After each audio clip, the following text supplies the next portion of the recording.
40,000 years ago, one animal wanted you dead. It was faster than you, stronger. It saw in the dark, and you didn't. It hunted the same prey you did, and it was better at it.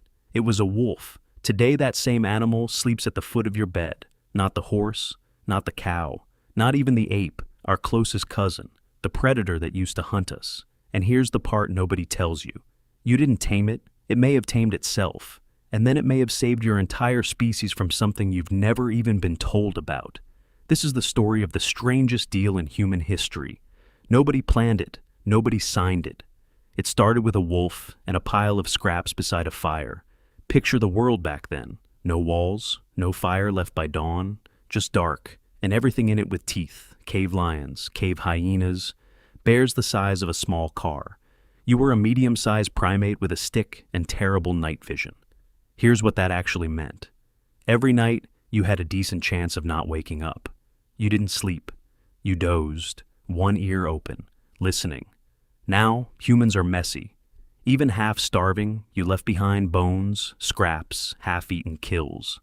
To a wolf, a human camp was a free buffet that walked around. So wolves crept closer. The bold, aggressive ones got a spear. The terrified ones stayed away and got nothing. But the calm ones, the ones a little less afraid, edged up to the firelight and ate. And calm wolves had calm pups. Who had calmer pups? Nobody trained anything. Nobody adopted a wolf. The wolf was quietly domesticating itself. And I know how that sounds. Made up. Too neat. Except scientists have actually watched it happen. In Siberia, a researcher took wild foxes and bred them for one single thing. Not looks, not tricks. Just being calm around people. Within a few decades, the foxes changed. Floppy ears, curly tails, patchy fur, soft, round puppy faces. He never selected for any of that. It came free with tameness. The wolves at your fire were doing the exact same thing. Getting calmer, getting softer, slowly turning into something new. They were becoming dogs. And once they did, they started paying you back. Fast. A wolf at the edge of camp was the best alarm system on Earth. It heard what you couldn't.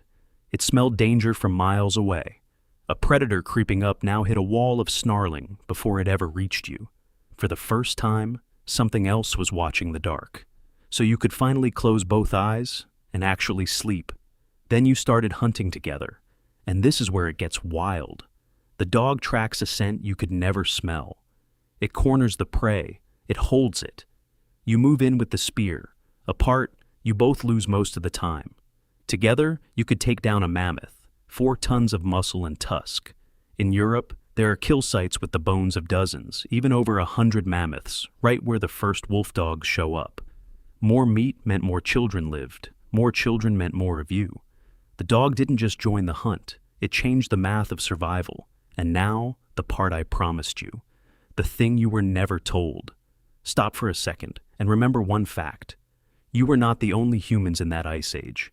The Neanderthals were already there for 200,000 years, stronger than you, tougher, built for the cold that would have killed you in a week.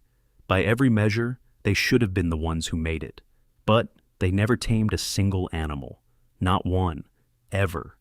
They faced the dark and the mammoth and the cave lion alone. You didn't. 10,000 years later, the Neanderthals were gone. Every last one of them. And you were still standing next to a wolf. You didn't outmuscle them. You didn't even outthink them. You outfriended them. And here's the twist inside the twist.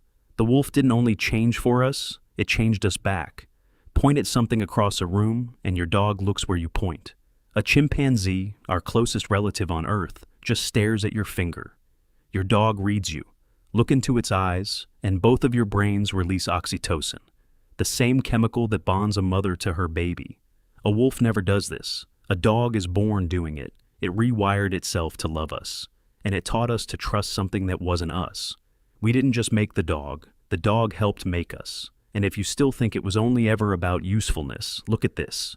In Germany, there is a grave, 14,000 years old, a man, a woman, and a dog buried together.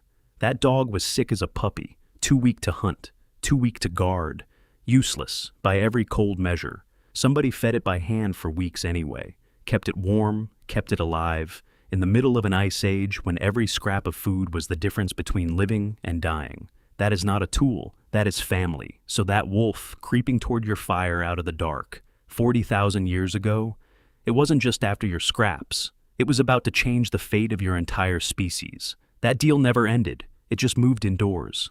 The predator that won you the ice age now sleeps at the foot of your bed, still between you and the dark, still listening. While you close both eyes, it watched the night so you could dream. It still does.